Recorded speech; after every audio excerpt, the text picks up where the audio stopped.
on this premise, the applicant submits that the WHO Constitution is a binding document, and Article 75 of the WHO refers to the compulsory jurisdiction of this court, Your Excellency. And for the reference of this court, the agent would like to read Article 75, Your Excellency.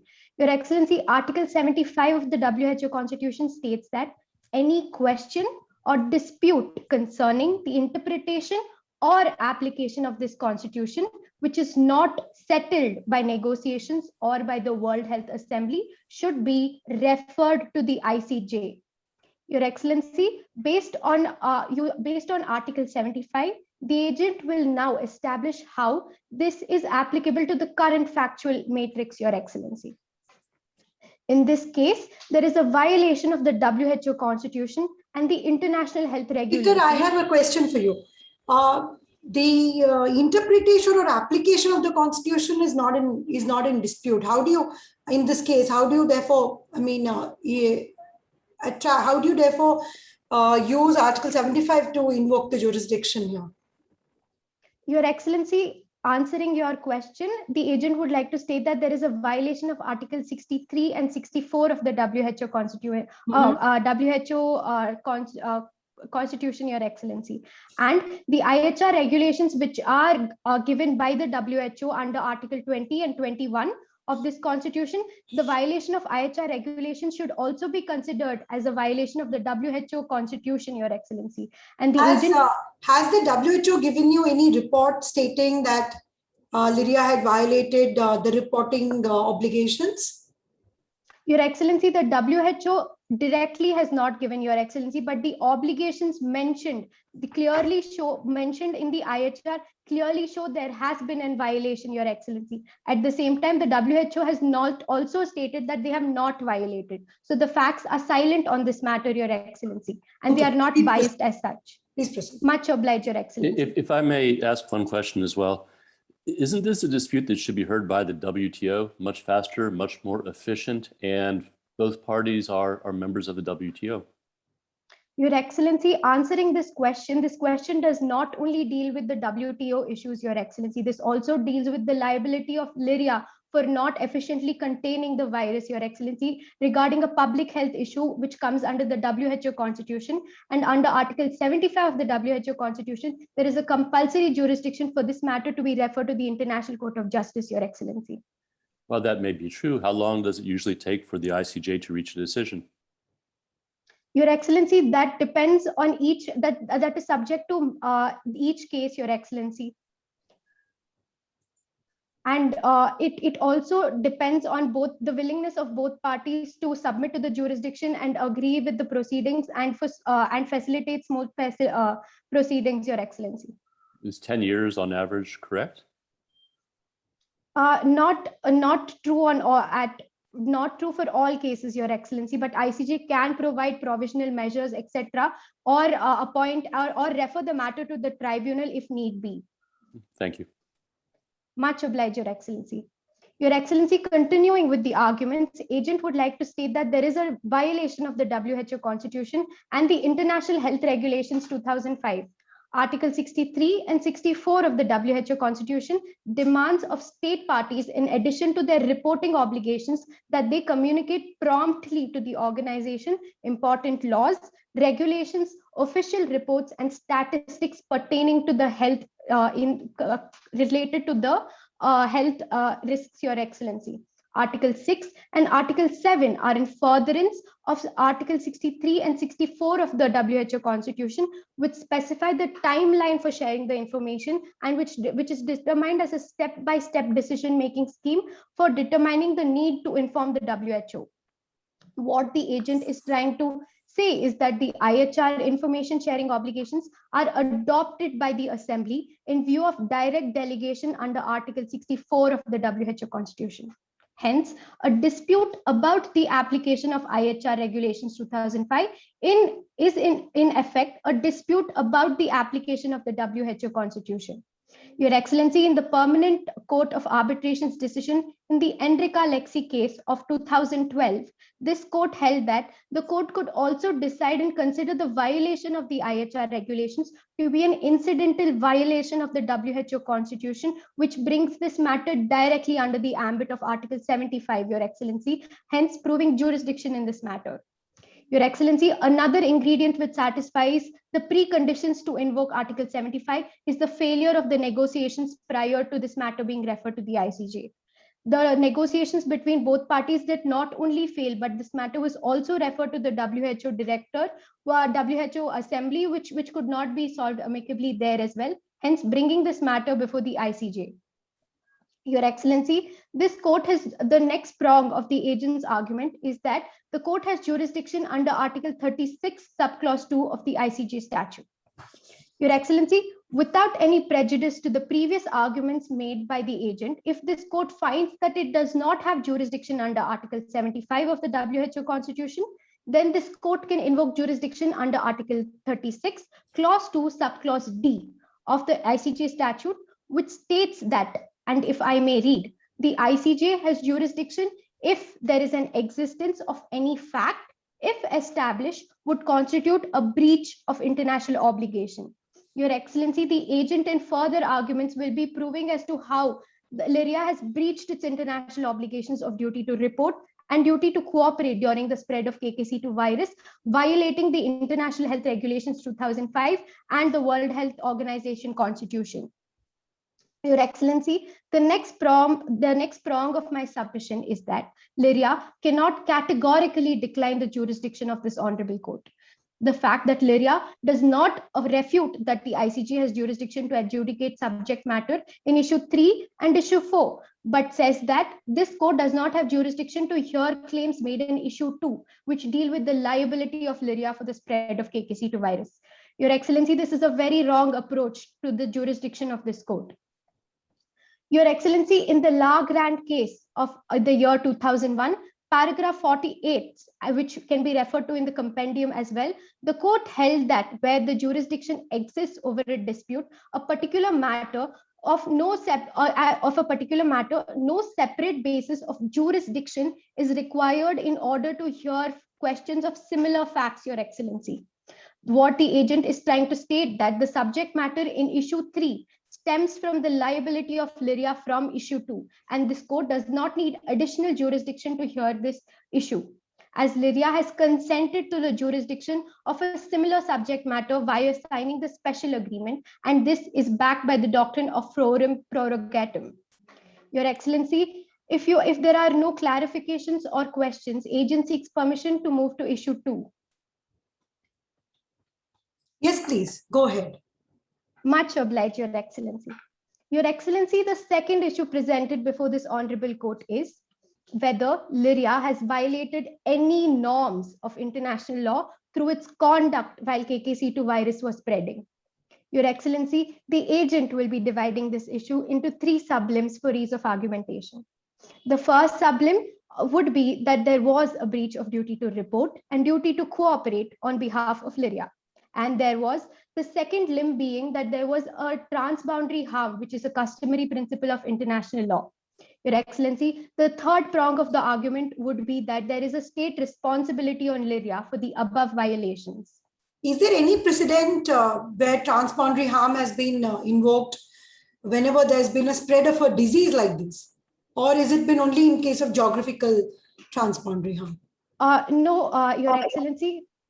Your Excellency, there are 2 cases I would like to refer using the facts in furtherance of the arguments, Your Excellency. If Your Excellency does not have any objections with me making the submissions in the issues, agent would like to continue with the other submissions. Okay, please go ahead. Much obliged, Your Excellency. Your Excellency, I would like to start off with the transboundary harm to give more clarity, so that this court can be convinced with the fact that there was a transboundary harm. Your Excellency, pursuant to Article 3 of the draft Articles of Prevention of Transboundary Harm, which states that the state of origin shall take all appropriate measures to prevent significant transboundary harm or at any event minimize the risk of the event, Your Excellency, of the risk. Agent would like to point out two facts from the moot compromise which establish that Lyria has violated the principle of transboundary harm. Your Excellency, paragraph 9 refers to how Lyria failed to regulate the seafood markets even after it was the source to the previous SARS outbreak in 2002, and the international community has been requesting it repeatedly to regulate the seafood market. Your Excellency, this would be substantiated with the case, which is of the Gopchiko Nagima Rose case.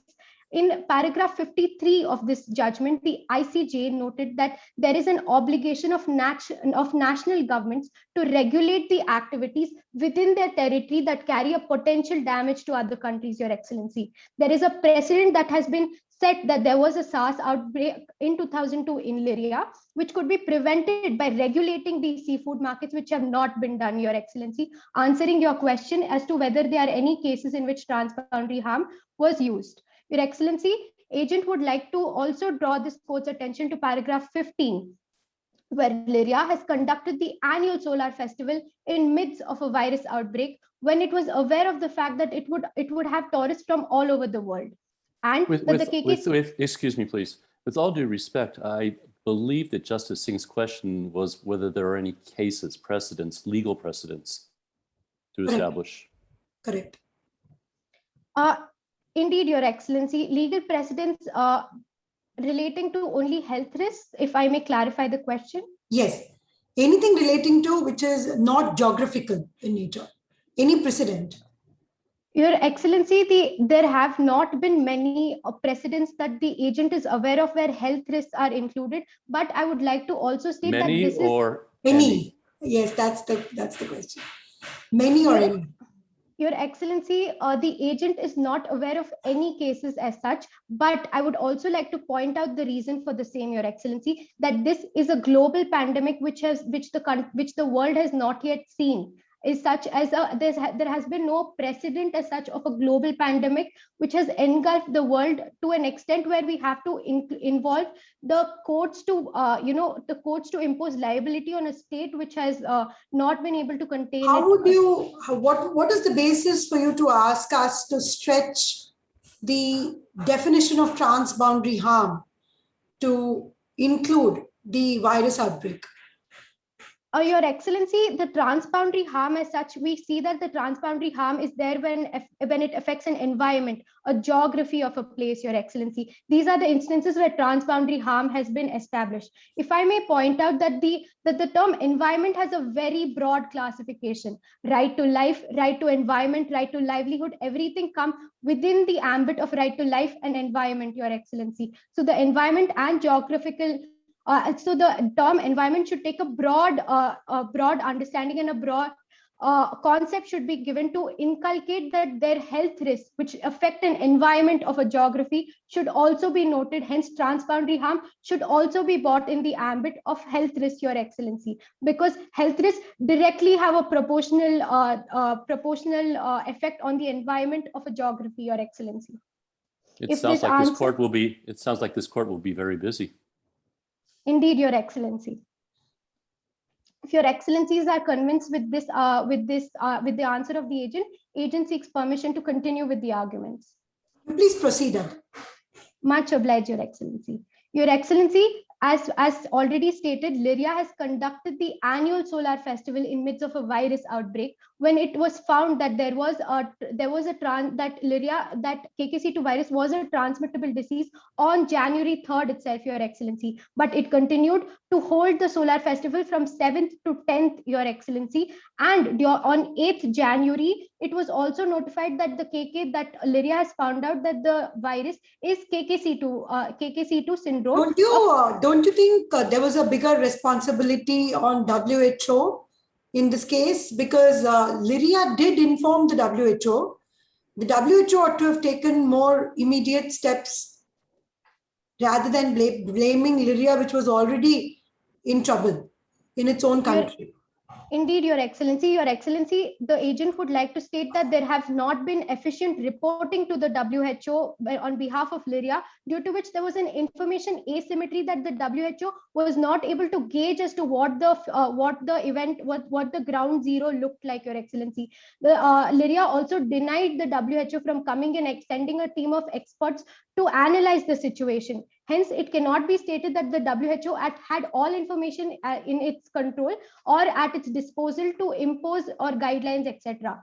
WHO also imposed guidelines and requested Lyria to follow the guidelines of the WHO, which was not looked into by Lyria, Your Excellency. This would also be like to prove with further arguments. Your Excellency, I would like to substantiate the point of the annual Solar Festival issue with the case, Your Excellency, of the Corfu Channel case, where in the Corfu Channel case of 1949, it was held that there was sufficient basis for Albanian responsibility and the responsibility of Albania, that it knew the presence of mines in its territorial water, but did nothing to warn the third states of its presence, Your Excellency. In this case, it could be a comparative analysis could be drawn as to how Lyria knew that the virus had discovered was a KKC2 syndrome of a coronavirus, Your Excellency, but did not find it deemed fit to reveal this information in the midst of the annual solar festival to alert the tourists and the WHO, Your Excellency. This information was given to the WHO on 12th January, which is 4 days later, Your Excellency. Hence, stating that another reason why transboundary harm principle should be used in this case. Moving to my next prong of the argument, that there was a violation of the obligation to duty to report, Your Excellency. Your Excellency, Lyria has violated Article 6 and Article 7 of the International Health Regulations 2005. These articles impose an obligation on Lyria to communicate with the WHO evidence of unexpected public health event within 24 hours of assessment, and must give WHO all information which may constitute a PHEIC. If I may direct this court's attention to paragraph 12 of the Moot Compromise, which establishes that there was a breach of this obligation by causing substantial delay, that Lyria took much longer than 24 hours and took 3 days to share the details of the virus with WHO, and this information was only shared after repeated requests from the WHO, Your Excellency. Your Excellency, in the Counsel, there is a sense of helplessness that this court can perceive here on behalf of all the international agencies. If Lyria didn't do it, what did the international community do and what did the WHO do? Did the WHO alert the other countries saying, okay, this is the time we need to move in and get reports, even if they're not allowing us to do that? Did you bring them on the table? Did you hold them accountable in those 48 hours? Can you completely, shred away your own responsibility in the sense of you're one of the biggest countries in the world, and why didn't you in those 48 hours make sure that the reporting was given globally to everybody and that the global community took steps to stop this? Justice Pratibha, yes. Justice Pratibha, I have similar question. There is a recent case on International Finance Corporation. It's one of the World Bank's wings. So they funded a gas station, coastal gas station in the Gujarat, that created a lot of environment issues, greenhouse gases emissions, and it not only affected the tribal population surrounding, it also affected the normal drinking water facility nearby the lake. That is the only drinking water lake available nearby. So when an NGO filed a case, because the jurisdiction comes in the US District Court, they invoked International Organizations Act, where it clearly says there is no liability of international organization, which has been further argued as per the preamble of the IFC as well. But a question is here, there is accountability of the WHO also and IFC as well. And the matter has been now dragged to US Supreme Court, where the matter is sub judice. And most of the NGOs from the US themselves have taken the matter, not the Indian NGO, to the Supreme Court of US, because And if international organization enjoys any immunity, this immunity cannot be given clearly because there is a liability on them, their negligence, and there is a need to be brought on the table. Similarly, the way case has been filed against IFC, and WHO also liable. They need to give compensation if they have not done their duty properly during that 48 hours. Thank you. Indeed, Your Excellency. I would like to thank the bench for their questions. And if I may start answering the questions in order. Your Excellency posed a question that why didn't OCUSA or WHO do anything about the situation to bring in reports? Your Excellency, the doctrine of sovereignty which protects Lyria from the doctrine of sovereignty says that okay, there's only to an extent where the international organizations can force Lyria to do something. But I would like to put it on record that WHO has repeatedly requested Lyria for reports, etc. And in paragraph 14, that OCUSA, which is a very well-developed country, heard that there is a virus outbreak, and OCUSA requested to allow Lyria to allow a team of health experts from OCUSA to investigate the matter, Your Excellency. In the last line of paragraph 14, you can read that, and I quote, Lyria denied the request made by OCUSA on the ground that there is no serious threat. Your Excellency, also a question was posed saying, what did WHO do in order to contain this virus? Your Excellency, apart from, after repeated requests, etc., when they realized that Lyria was not cooperating that much, the Director General personally discussed the matter with the General Secretary of the Communist Party and requested a visit of an international team to monitor and inspect the situation. This is shown in paragraph 19 of the Moot Compromise, Your Excellency. And on 25th January, the very next day, the WHO International Expert Committee visited Lyria and found some important information here about the virus. And in paragraph 21, you will know that the court will know that it was due to the effects of the efforts of the WHO that the committee report of the WHO showed that the report on the KKC2 virus was a new type of SARS virus. This was not found by Lyria, Your Excellency, but by the committee of the WHO. The virus also. I think the time now is up, and you'll have to make your concluding comments and submissions. Your Excellency, the agent seeks 2 minutes of extra time to just put forth another argument, Your Excellency. Yes. Much obliged, Your Excellency. But Master, just 2 more minutes. Yes. Indeed, Your Excellency. Your Excellency, there is a state responsibility on Lyria for the spread of KKC2 virus, Your Excellency, as all the ingredients are satisfied under the state responsibility principle. That 1, Lyria has committed an internationally wrongful act by causing delay to act and breaching its obligation of duty to report and cooperate. The agent would like to draw this court's attention to the Rainbow Warrior case. Your Excellency, in paragraph 70 of the Rainbow Warrior case, it was held that any violation by a state is of any obligation of whatsoever origin gives rise to state responsibility. Your Excellency, the agents also would like to show that the principle of attributability, that the KKC2 virus which was spread to Lyria could be attributed back to OCUSA, could be attributed back to Lyria, as the 3 people who tested positive had traveled from Lyria from the Solar Festival, Your Excellency. This is seen in paragraph 16 of the Moot Compromise. To conclude, the agent would like to state that there is a state responsibility on Lyria for causing 120 countries to suffer at the hands of a global pandemic because of Lyria's late response and inadequate due diligence of duty to report and cooperate with WHO and the international community. The agent has concluded with her arguments. It was an honor arguing before this International Court of Justice. Thank you, Your Excellency. Thank you. Your Excellency, am I audible? Yes. I'm the speaker for the speaker 2 for the applicant. May I begin? Yes. Thank you, Your Excellency. Permission to address the bench collectively as Your Excellency. Please go ahead. Much obliged, Your Excellency.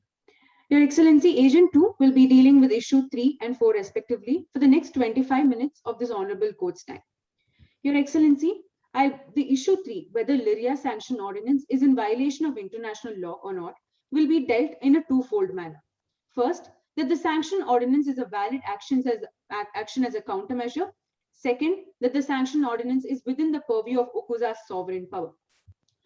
Your Excellency, before proceeding to the first limb of my argument, the agent would like to state that unilateral sanctions are valid under international law. For this, we would like to rely upon the Lotus case of 1927, which states that whatever is not explicitly prohibited by international law is permitted in nature. Your Excellency, this principle is also used in other cases, such as legality of threat or use of nuclear weapons of 1996 case of this very same International Court of Justice. Your Excellency, in the present circumstances, we note that unilateral sanctions are not explicitly prohibited under international law. Therefore, OCUSA is valid in providing unilateral sanctions against Lyria in the particular circumstances. Your Excellency, this has also been further elaborated by D.H. Johnson in his article published in the Hague, Netherlands.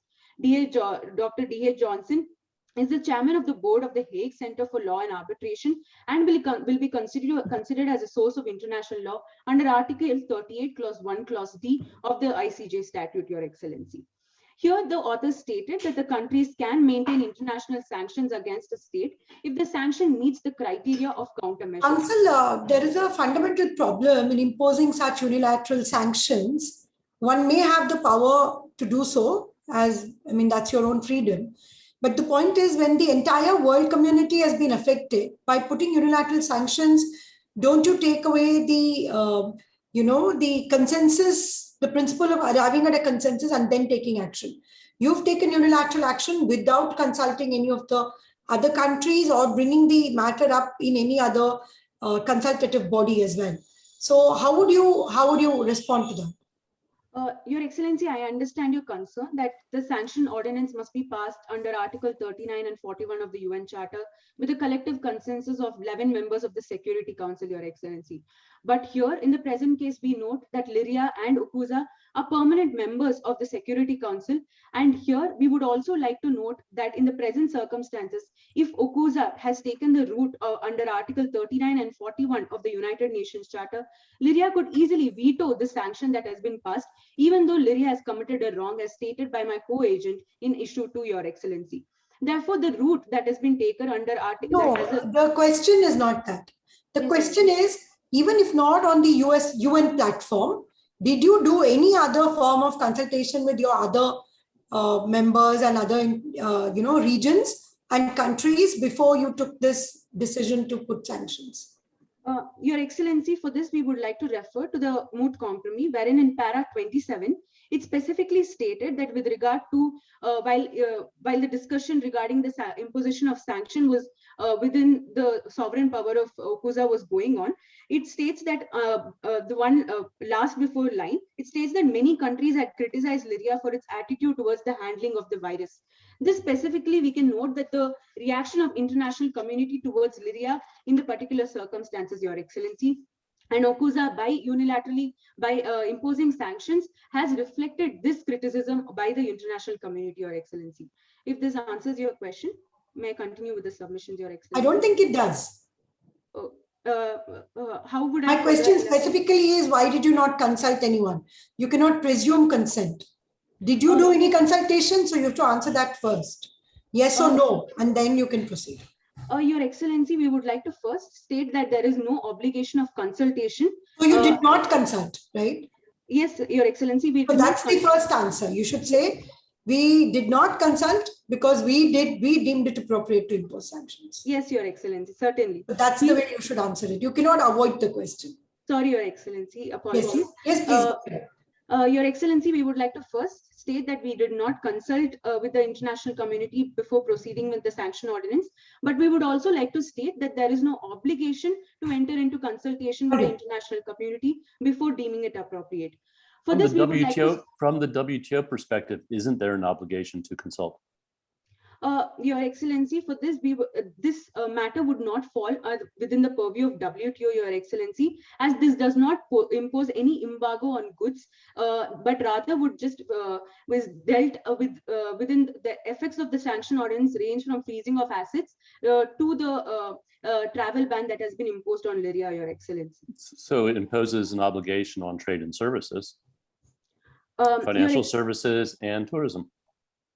Your Excellency, in the present circumstances, in the sanction ordinance, we deem it to be appropriate under Article 49 of RCWA in the present circumstances, where it states that where an injured state can take an action against a responsible state. Here, Your Excellency, as noted by my co-agent, Lyria is the responsible state for causing injury to several international communities and international communities, and this wrong is attributable to Lyria in the present circumstances, satisfying Article 2 of RCWA, Your Excellency. So again, you're avoiding the answer to you're avoiding the question, which is a question on trade and services. Your Excellency, we note that there is no violation of the WTO principles in the present circumstances, as even under the WTO principles, they allow countermeasures to be taken against a particular state if there is a violation of international law, Your Excellency. Provided you consult, provided you raise a dispute, provided you try to resolve the matter amongst yourselves. Yes, Your Excellency. For this, we would like to refer to the facts of the case, wherein first OCUSA approached Lyria regarding the countermeasures that it would take against Lyria if Lyria would not pay any compensation to the injury that it would cause. Therefore, but Lyria blatantly ignored and stated that it had not violated any international wrong and would not pay any damages to OCUSA in the present circumstances. And further upon which that OCUSA turned to the measure of countermeasures, that is the sanctions in the present circumstances, Your Excellency. Thank you. Much obliged, Your Excellency. This leads to my first element, as stated before, that it satisfies the international wrong that is committed by Lyria in the present circumstances, which is one of the first elements under Article 49 of RCWA, Your Excellency. It is evident from the facts of the issue and the lack of satisfaction of international law obligations by Lyria that OCUSA has suffered immensely due to the spread of KK-C2 virus. It has become the worst affected state, and according to the WHO statistics, OCUSA has lost more than 200,000 lives, and 5 million people were affected by the spread of KK-C2 virus. This has been provided in para 24 of the Moot Compromise. Now, proceeding to the second element of Article 49 of RCWA, it requires that countermeasures must be directed against a particular state only, that is the responsible state. In the present circumstances, the sanction ordinance is directed only against Lyria, whose negligent behavior was responsible for the spread of KK-C2 virus. Now, turning to the last and the third and the last element of Article 49 of RCWA, it states that a countermeasure must be for a time being. That is, it indicates that it must be temporary or must be of provisional character in nature, which has also been satisfied by OCUSA, wherein the sanction ordinance is in effect for a period of 2 years only. This is provided in para 31 of the Moot Compromise. Your Excellency, this leads to the second limb of my argument, that the sanction ordinance is within the purview of OCUSA's sovereign power. Your Excellency, even if this honorable court determines that a sanction ordinance is not valid as a countermeasure, the wrongfulness, Your Excellency, the wrongfulness of the same is precluded under Article 25 of RCWA. For Article 25 of RCWA to be applicable, Counsel, you're team 1A, right? Yes, Your Excellency. Your team code is 1A. Yes, Your Excellency. And if you come to your memorial at page 30. Yes, Your Excellency. You're justifying the sanctions by saying that this is a means to reparation. Yes, Your Excellency. Is that right? Para 3, para 36, right? Yes, Your Excellency. So what I want to understand is how do you say reparation, imposing sanctions would cause reparation?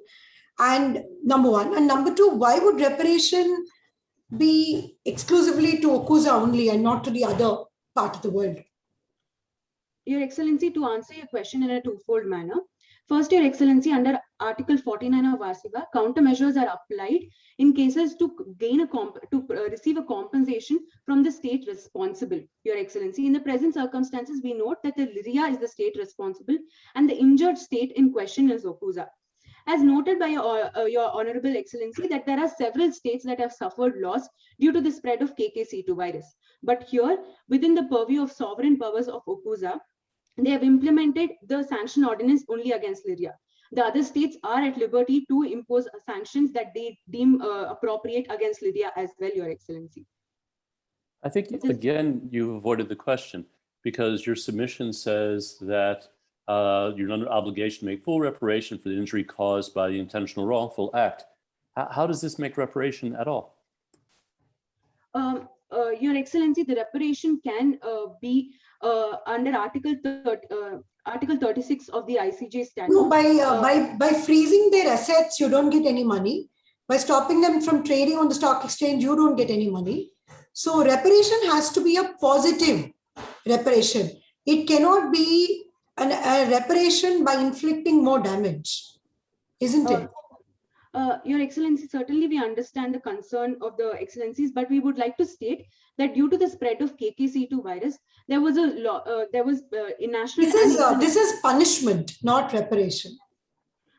Your Excellency, we would like to specifically state the impact that has caused due to the spread of KKC2 virus, Your Excellency. It is of two primary effects. First is that there is a national and international economic lockdowns that has been faced by by several nations in the present. We all know the damage. But the point is reparation. I'm not very sure about this argument of reparation that you make here. Yeah, I agree with you, Justice Pratibha Singh. Actually, reparation refers to the process, and it is a process, and whatever damage or harm caused by the actions, so that has to be remedied here. And the purpose of reparation is generally understood to re-establish the situation that existed before the harm occurred. That is a technical international definition for that. So you are imposing sanction as a punishment, but there is no theory of punishment in the reparation. That's what it is. Basically repairing or making amends for the offense they have done. So this is the difference. I understand. I don't know how they are going to take up this. Your Excellency, we would like to first state that this was not a means to punish Lyria for the actions, Your Excellency, but rather the sanction ordinance was taken as a countermeasure that we would receive as a compensation via the sanction ordinance, Your Excellency. As noted by Your Excellency itself, there are various forms of reparation that can be taken by a particular state that range from satisfaction to compensation, as well as to gaining any sort of any measure that would reinstate a state prior to the injury, Your Excellency. In the present circumstances, we note that Ukuza cannot be reinstated to the loss that has suffered, nor it can reinstate the 200,000 lives that it has lost, Your Excellency, nor the economic losses that have been suffered by Ukuza in the present circumstances. So the reparation is ineffective. This is just a unilateral countermeasure and a punishment. Your Excellency, we can't bring the lives back. You acknowledge that. Indeed, Your Excellency, we acknowledge that the lives cannot be brought back in the particular circumstances, but we would also like to state that we would like to avoid any further injuries that has been caused by the KKC2 virus in the present circumstances. We note that already there has been a national and international economic lockdowns, and 5 million lives of Ukuza have already been affected by the KKC2 virus. At the time when the sanction ordinance was passed, there was no vaccinations available. There was no measures that Ukuza could take on its own, other than the sanction ordinance, to protect itself from this economic threat caused by the caused by the KKC2 virus, caused due to the negligent behavior of Lyria, Your Excellency. For this reason, that the sanction ordinance was passed in the present circumstances. If this Please go ahead, Counsel. Please go ahead with your submissions. Thank you, Your Excellency. This leads to the second submission, that the sanction ordinance is within the purview of Ukuza's sovereign power. Oh, Your Excellency, even if this honorable court determines that the sanction ordinance is not valid as the countermeasure, the wrongfulness of the same is precluded under Article 25 of RCWA. Now, for Article 25 of RCWA to be applicable, Ukuza must satisfy 4 conditions: that there is a grave and imminent peril. Second, that the peril must threaten an essential interest of the state. Third, that the state's only way to safeguard this interest. And fourth, it does not seriously impair the interest of other states. Your Excellency, Ukuza, with its sovereign power, implemented the sanction ordinance to combat the economic threat and the public health effects caused by the spread of KKC2 virus. the impact of KKC2 virus can be noted in para 25 of the Moot Compromise, where the countries had to close down their entire national and international economy for months altogether. Now, even the World Bank stated that the global economy would face the biggest recession due to the spread of the KKC2 virus. This is in addition to the life threat that has already cost 200,000 lives and has affected 5 million lives of Okuza. Therefore, this definitely forms as a grave and imminent peril that has been posed by the KKC2 virus to Okuza in the present circumstances, Your Excellency. Now, we would like to state that this grave and imminent peril constitutes an essential interest of Okuza in the present circumstances.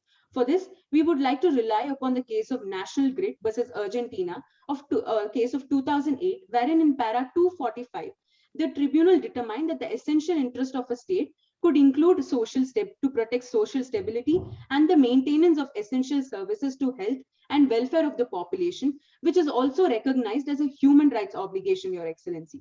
Now, given all this uncertainties regarding the spread of KKC2 virus, as well as the economic threat caused by the KKC2 virus and the life threat caused by the virus itself, it is appropriate for Okuza to implement the sanction ordinance to protect itself.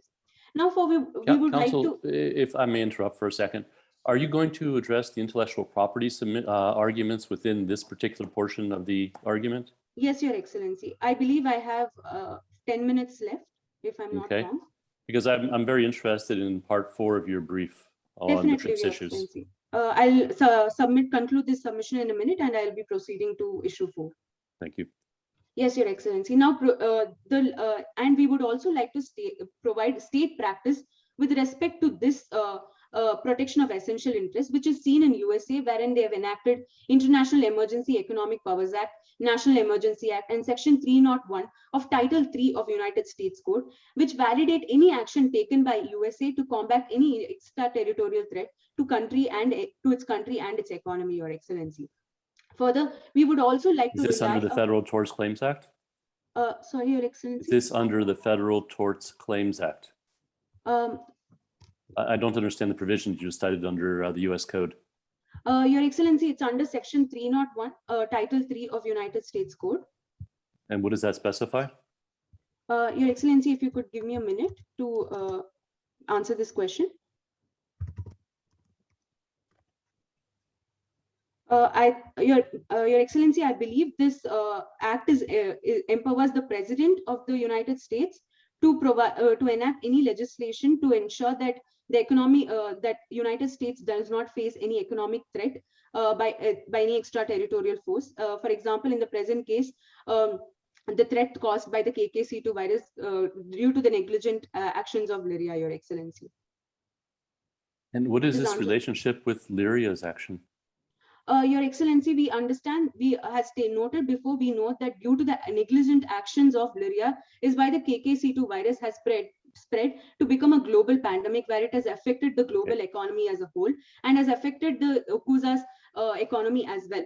This is the economic threat caused by the KKC2 virus, and therefore we attribute this economic Where is the reference to this provision in your brief? The provision of the USA Code. Where do you mention that? Your Excellency, under para 35 of the memorial. So from the last 5th line, if Your Excellencies are with me. International Emergency Economic Powers Act, the National and Section 301 of Title 3 United States Code. Yes, Your Excellency. Okay, please proceed. Thank you, Your Excellency. Dr. Appleton, do you have a question on this? Not at this point, but I am interested in the trade issues that we're trying to get to. Yes, please proceed to the issue number 4, please. Yes, Your Excellency. Now proceeding to the 4th issue, that whether Okuza has violated any provision of the TRIPS or the WTO in manufacturing and the distribution of vaccine. I'll be dealing this issue under 2 main limbs. Firstly, that the compulsory licensing issued for the production of vaccination is valid under Article 31 of the TRIPS agreement. And secondly, in any case, even if the court determines that the compulsory licensing has violated any provision of the TRIPS agreement, Okuza is exempted from responsibility under Article 73 of the TRIPS agreement. If Your Excellency would like me to address any specific points. The first question is, as you may be aware, for any compulsory license to be invoked, you have to approach the patent owner Yes, Your Excellency. first, and only upon denial can a compulsory license be issued. Did the the licensee in this case, the company in Okuza who wants to manufacture this vaccine, did they approach the Lyrian company owning the patent? That's the first question. Your Excellency, I'll be addressing these arguments within my submissions. If I may continue, it would... No, please answer the question posed by my definitely, colleague. Your Excellency. Your Excellency, there is a general requirement to actually consult with the patent owners prior to the grant of compulsory licensing. We do acknowledge that. But Your Excellency, this provision is exempted under under four main conditions, under four situations. That is, a situation of national emergency, cases of extreme emergency, and cases of public non-commercial use, which is provided under Article 31 Clause B of the TRIPS Agreement. Here, and also when there is an anti-competitive practices under Article 31 Clause K. Your Excellency, now Okuza has implemented this compulsory licensing. So you're bringing it under 31B in case of a national emergency or circumstance of extreme emergency. You're trying to say that there's a waiver provision, and Your Excellency, Okuza has implemented this compulsory licensing under two main grounds. That is, firstly, there exist cases of extreme emergency, and secondly, there is a public and for the use of public non-commercial use. So, under these two circumstances, there exists no obligation to consult prior to the patent owners regarding the remuneration or any the way I would put it is to say there is an obligation, but the obligation can be waived. Exactly, Your Excellency. Yes. Is this the position that India has taken with regard to the COVID virus? Your Excellency, India, along with several developing countries, have moved to the TRIPS Council to waive off the TRIPS provisions as a whole for a period of the COVID-19, for the period where exists a COVID-19 virus, to ensure that there is a free movement of essential goods such as vaccines throughout. But so compulsory licensing has not been an issue. Your Excellency, as of now, compulsory licensing has not been issued yet, but we are receiving exports from other countries such as USA and other countries to provide vaccination. What I'm saying is that compulsory licensing has not been an issue in the approach that India has taken. They've sought a waiver instead. Yeah, they approached for a waiver of the TRIPS provisions as a whole towards the TRIPS Council, Your Excellency, along with several countries like Africa. So if your argument under 31B is correct, there's still an obligation for compensation, to pay compensation. Certainly, Your Excellency, this will be addressed in my second limb of my argument, that is under Article 73 of the TRIPS Agreement, where any violation or any violation of the TRIPS Agreement would be exempted under security exceptions that is provided under Article 73 of the TRIPS But your argument, you must accept that Article 73 of the TRIPS Agreement is like Article 21 of the GATT Agreement. Certainly, Your Excellency. And it's dealing with situations of war, of fissionable materials, of military crises, not every simple public health crisis. Your Excellency, if I may refer to the case of Russia traffic in transit case of 2019 in para 7.42, wherein the panel noted three conditions that must be fulfilled. That is, there must be an existence of war, as Your Excellency noted, or any other emergency in international relations. And second, that the relevant measures must be taken in time of emergency. And third, that the measures form a sufficient link to the security exception. In the present circumstances, we know that the WHO has already noted this present global pandemic situation as a matter of public health emergency of international concern. Your Excellency. What was the public emergency in the Russia-Ukraine case? Your Excellency, the Russia traffic in transit case related to the transit of goods through road and railways, which was prohibited in the which was prohibited, and due to the security concerns of the state between the two countries were at war. The two countries were at war. They're still at war. Has there ever been in trade history a case where Article 73 or Article 21 of the GATT have been applied for matters not at war, for health issues? Your Excellency, we note that there is no security exceptions that have been applied to public health emergency of international concern, as this has not occurred prior to this moment, Your Excellency. There have been 2 cases of Article 73 and Article 21 of the GATT provision that have been brought before the WTO panel and the TRIPS Council, which include the case of Saudi Arabia IPR panel case of 2020, wherein the panel noted the similarities between Article 21 and Article 73 of the TRIPS agreement, and the second case relating to Russia traffic in transit case, as noted by the agent, Your Excellency. So the answer to my question is no, it's never been imposed for a health problem.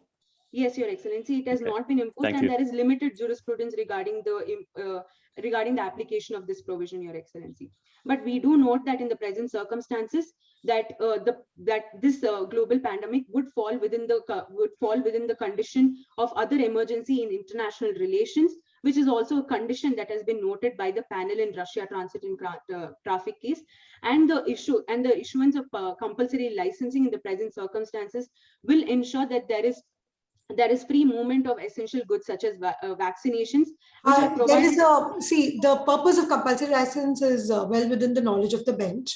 There's one more aspect that I would like you to answer about, and that is under Article 31, how do you use it for exports? Okay, certainly, Your Excellency. So under Article 31 of the TRIPS agreement, it certainly requires that any vaccinations produced under compulsory licensing must be predominantly used for domestic purposes. But there is an exception to this condition, Your Excellency, which is provided under the Doha Declaration, which was subsequently included as Article 31 Clause 31 BIS of the TRIPS agreement, Your Excellency, which allows for exports of vaccination in cases of public health crisis, such as this, that is KK-C2 virus, Your Excellency. This forms a part of my first submission. But this exception is limited to countries that lack manufacturing capability. Certainly, Your Excellency, I understand your concern that Aurora Union may have advanced capabilities relating to manufacturing. But what we must note is that Annexure 2, Clause A, Clause 2 of the TRIPS agreement note that an eligible member can be either a least developing country or a country which establishes insufficient or manufacturing capabilities for the product in question. The product in question in the present circumstances is the vaccination relating to the KK-C2 virus itself, Your Excellency. Here, Lyria was the first country to produce these vaccinations, and no other country had access to these vaccinations apart from placing an order with Lyria itself. Lyria was isn't the question, did they lack manufacturing capacity? Your Excellency, we do submit that in the present circumstances, Aurora Union, being a well-developed country, does have advanced capabilities to produce pharmaceutical goods. But Annexure 2, Clause A, Clause 2 of the TRIPS agreement state that it must be for the product in question. That is in the particular circumstances, Aurora Union does not have any manufacturing capabilities to produce KK-C2 vaccinations, Your Excellency. Here, it is also noted Council, your time is over. So we've appreciated what you've argued. So could you give your concluding submission? Certainly, Your Excellency. If I may answer, if Your Excellency is satisfied with the question that you've asked, if I may. With my colleague's permission, yes, I do have one let her go forward. Let her answer. Isn't the fact that patents are at stake, meaning that others are not allowed to produce that product, and isn't your argument really taking away all patent rights? Because by virtue of me holding a patent, you would not be able to produce that product. You would lack manufacturing capacity. So doesn't your argument result in the complete decimation of the IPR system for patents?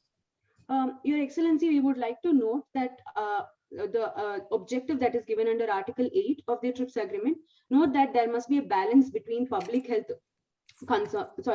issues such as public health as well as IPR in question, Your Excellency. In the present circumstances, we note that there was no patent that was firstly allowed to the patent owners, that was firstly due to the grounds of public non-commercial use, and therefore there was no violation in the first instance, Your Excellency. This has also been noted in the preamble of the Doha Declaration, which states that no state must must face difficulties in solving public health crisis due to the provisions of TRIPS agreement, Your Excellency. Therefore, we submit that TRIPS provision, when read with the object and the purpose of the treaty, along with the ordinary meaning of Article 31 of BIS of the TRIPS agreement, we note that the production and the distribution of vaccinations by UCUSA to Aurora Union in the present circumstances is completely valid, Your Excellency.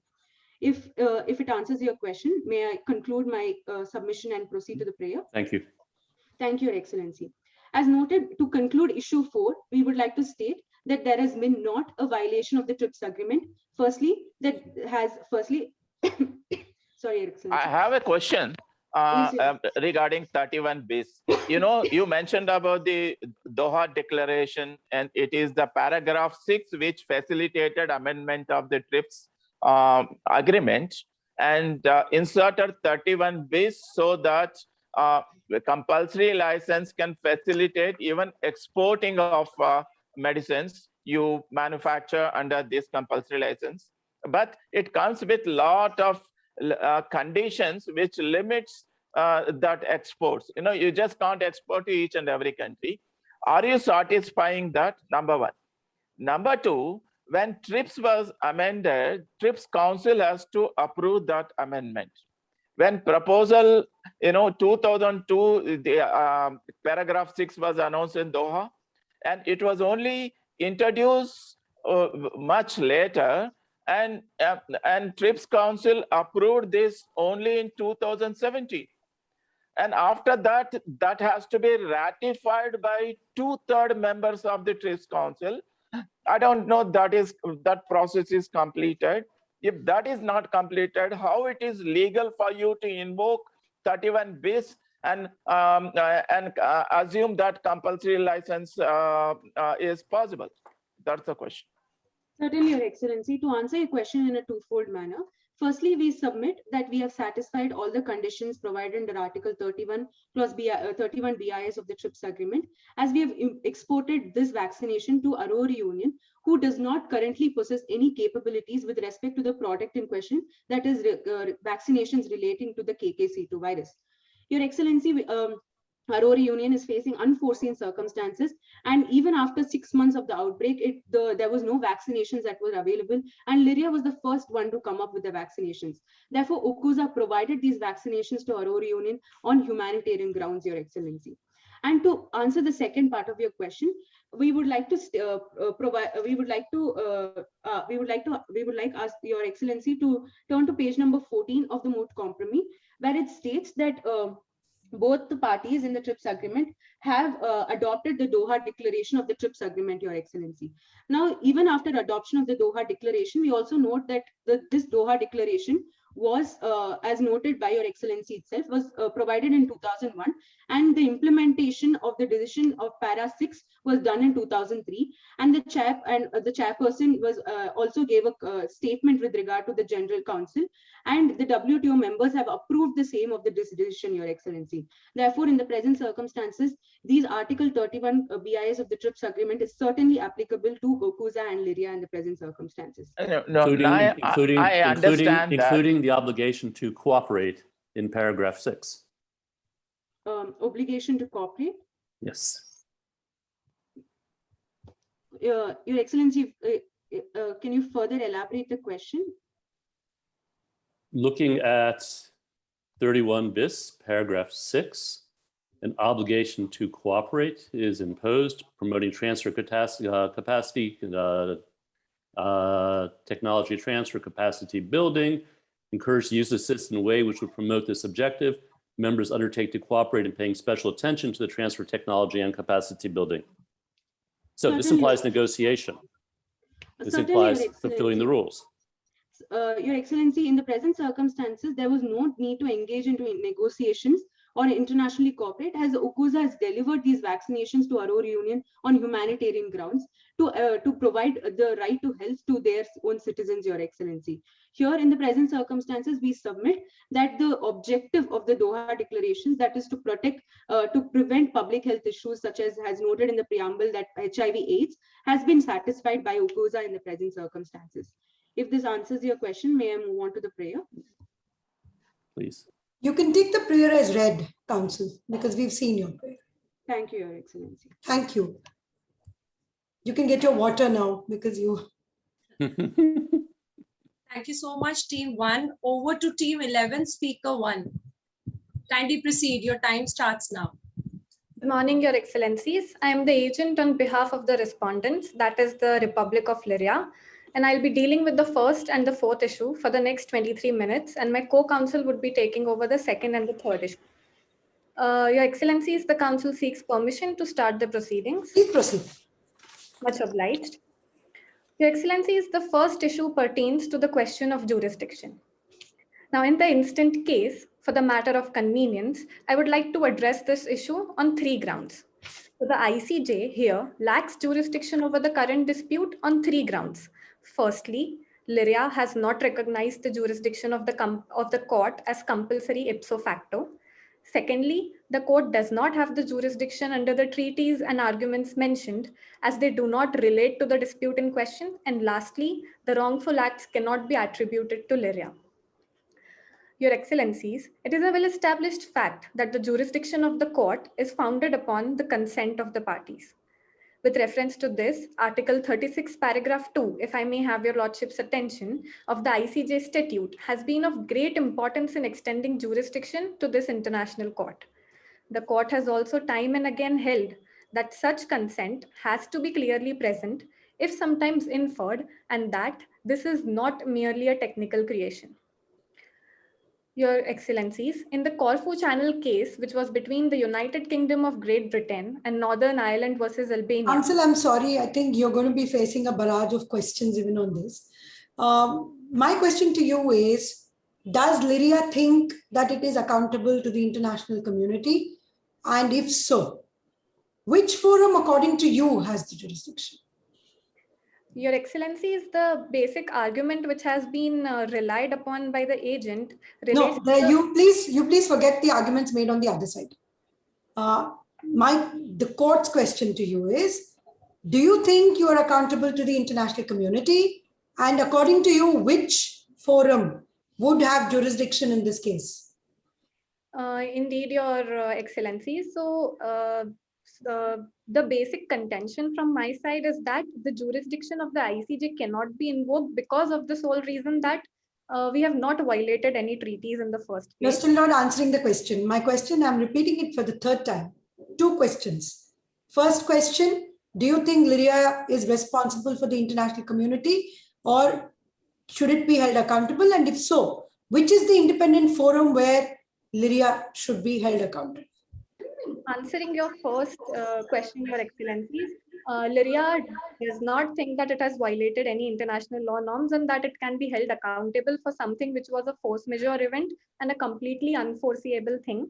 And secondly, even if the matter has to be brought before the court, then it must be aimed at first settling it through mutually amicable means. And if not, then the local courts would be the best possible solution, Your Excellencies. You mean the local courts in Lyria? Yes, Your Excellencies. Okay, that's quite interesting. Are there any other forums that could hear this dispute? Your Excellencies, negotiation or other mutually amicable means like out-of-court settlement would be the best possible solution, because, Your Excellencies, what we feel is that during these unprecedented times of a global crisis, instead of harmoniously addressing and fighting the virus, we are here standing before the court and arguing and fighting for something which is completely unforeseeable and which is not in the hands of anyone. So this, what about the WTO as a possible forum to hear this dispute? Your Excellencies, there has not been any violation of the WTO's constitution in this case. So instead of referring it to the Counsel, wouldn't you as Lyria want to go to the WTO? Your Excellencies, challenging the compulsory license, wouldn't you want to do that? Your Excellencies, our prayer does not include the fact of reparation because of the violation of TRIPS. The only thing that we are asking for the court is to liberate Lyria of all the allegations that has been imposed on it, and we are not of the opinion that. So you're okay with the compulsory license then? Your Excellencies, we are not okay with the compulsory licensing part. What we believe is that in these unprecedented times, it would not be a good idea to burden any country for reparation or compensation for that matter. We just want an injunction from your side that accuser should not go ahead and do all the things that it has been doing, like imposing sanctions and influencing other countries against Lyria. Were this matter to proceed to the WTO, would there be any form of reparation or compensation possible? Yes, Your Excellencies, if WTO was to address this question, then the question of reparation can be brought into picture, as there has been a blatant violation of the TRIPS agreement. Does WTO provide for financial compensation? Your Excellencies, if you do not have any objection, the Council seeks permission to address this later. You will address it? Yes, Your Excellencies. Okay, what about alternatives under the Paris Convention, the Paris Agreement for industrial property? Are there forms of dispute settlement specified there? Your Excellencies, is that okay if I address the arguments, the questions relating to TRIPS when I address the issue regarding TRIPS? Please go ahead. Much obliged, Your Excellencies. Moving further, the court has further elaborated on the nature of such declarations accepting the jurisdiction in the case of Cameroon versus Nigeria. For the convenience of Your Excellencies, I quote that the court has stated that any state party to the statute in adhering to the jurisdiction of the court in accordance with Article 36, paragraph 2, accepts the jurisdiction in relation with the states previously having adhered to that clause, and at the same time, it makes a standing offer to the other state parties which have not yet deposited their acceptance. And the day those states accept that offer of acceptance, the consensual bond is established.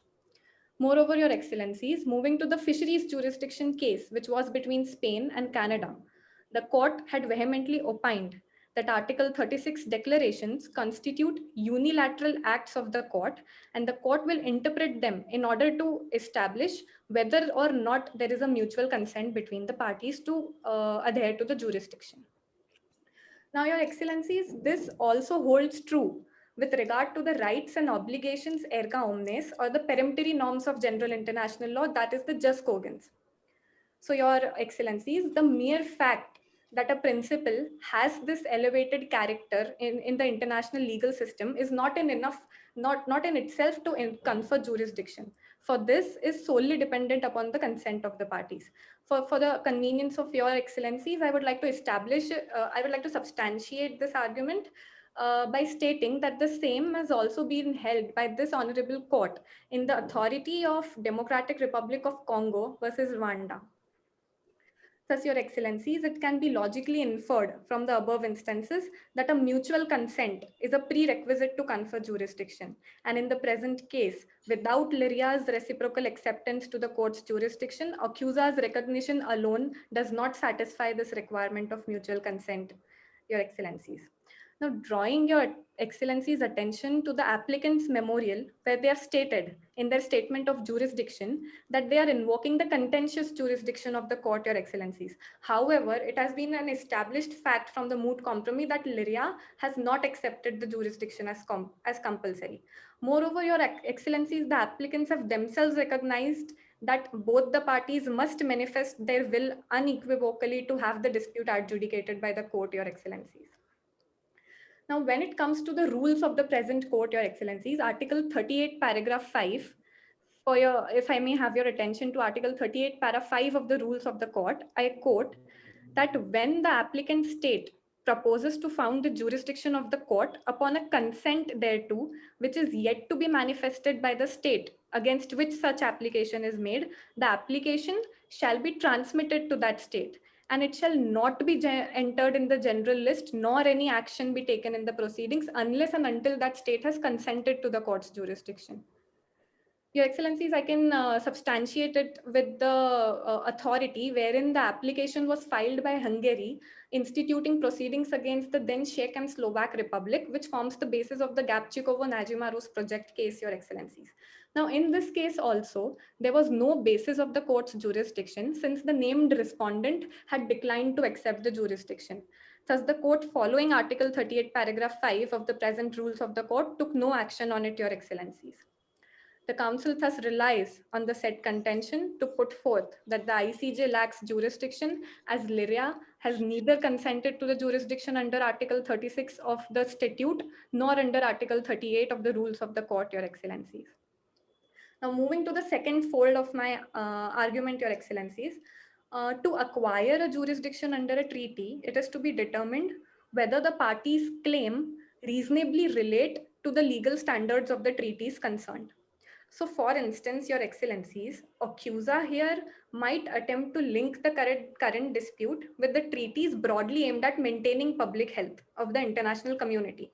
However, Your Excellencies, these unfounded claims of accuser that the virus turned into a pandemic because of the conduct of Lyria, it do not reasonably relate to the legal standards of the treaty in as much as the spread of the virus was a complete force majeure event, Your Excellencies.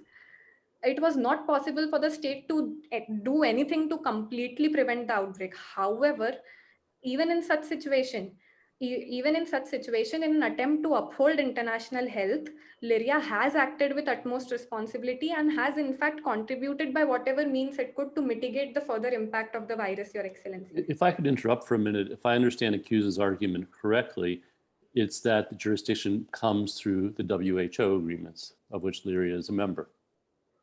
Is that correct? Yes, Your Excellency. Yeah. Now, can that serve as a basis for jurisdiction for this court? And if not, why not? Your Excellencies, it cannot form the basis of the jurisdiction as Lyria asserts that it has not violated the WHO's constitution in Council, when you answer the question on jurisdiction, you cannot reach the conclusion as to whether you violated or not.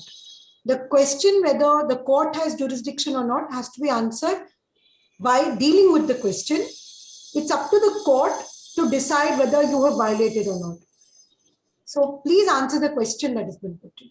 I completely understand the point Your Excellencies are trying to make, but in my humble submission, one of the requirements to confer jurisdiction is that the legal standards of the treaty must relate to the dispute. Here, what Lyria is trying to establish is that this virus was a complete force majeure event, Your Excellencies. It was not foreseeable.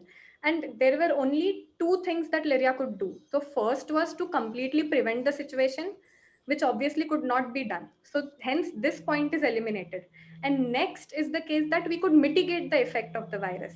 Thus, Your Excellencies, we have Excuse me, let me try again. Can the fact that you are a member of the WHO and have signed the applicable convention serve as a basis for jurisdiction in this dispute? It's a yes or no question. Yes, Your Excellencies. Thank you. If Your Excellencies would permit, shall I move on with the argument? Yes, please, go ahead. Much obliged. Your Excellencies. I have a question. Lyria is one of the states which has agreed that under the compulsory jurisdiction of ICJ in the contentious matters, and it is entitled to appear before the court. It's surprising that your argument is totally against that. If you see the ICJ documents, and there is a compulsory jurisdiction, and out of the 193 UN states, 73 states have agreed to that, and Lyria has surprisingly, as an original member, has to follow that. Indeed, Your Excellency. For sure, Compulsory jurisdiction is there, you can't avoid that. Yes, Your Excellency, I completely see the point you're making. In my humble submission, we see that Lyria is definitely a member of the ICJ statute. However, Your Excellency, the particular provision, that is Article 36, is an optional clause and it requires a specific consent of the parties to adhere to it. And here, Your Excellency, Lyria has not consented to it and it has reserved its consent. What Lyria has done is that it has assented through a special agreement to confer jurisdiction upon the court, but it has reserved its consent under Article 36 of the Statute of the Court, Your Excellency.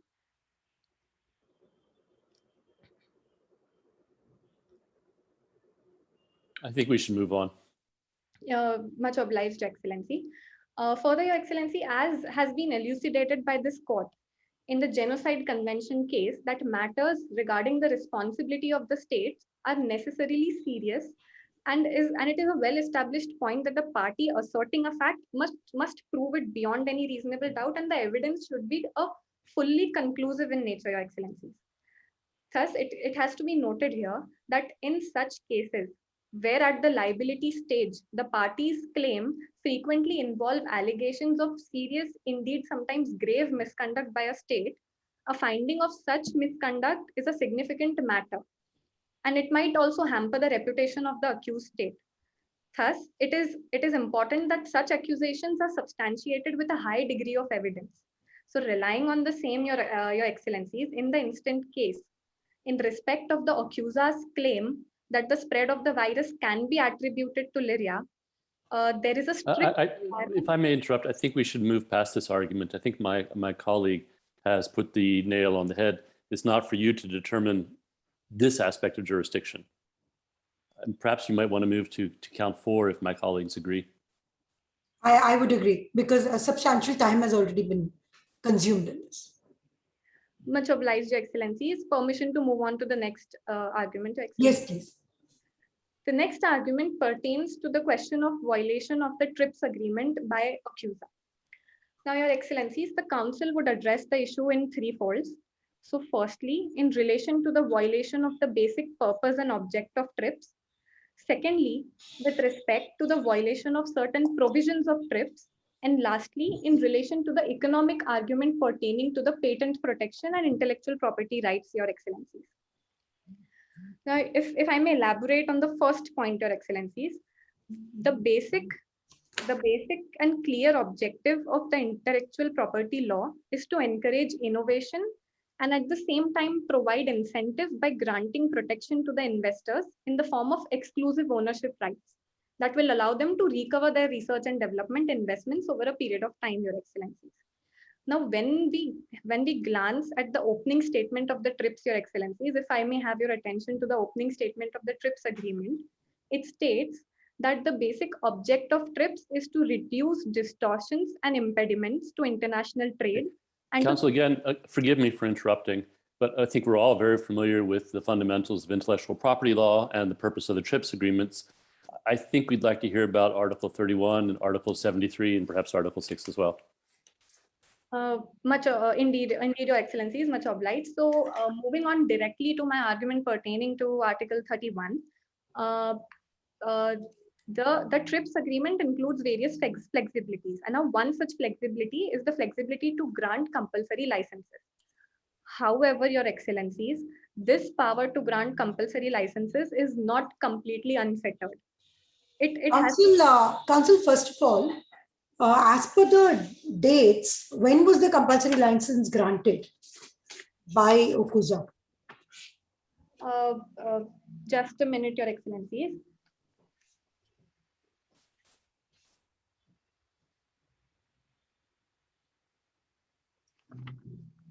I think it says immediately granted. Yes, Your Lordship. Sometime in July, August 2020, we could presume. Exactly. From July, August 2020, did Lyria take any steps to challenge the compulsory license in any forum? Your Excellencies, the moot compromise says that both Lyria and accuser had tried to resolve their issues through prior negotiation. So negotiation was the... What would have been the remedy if the negotiation didn't work out? What would have been the remedy for Lyria to challenge the grant of compulsory licensing?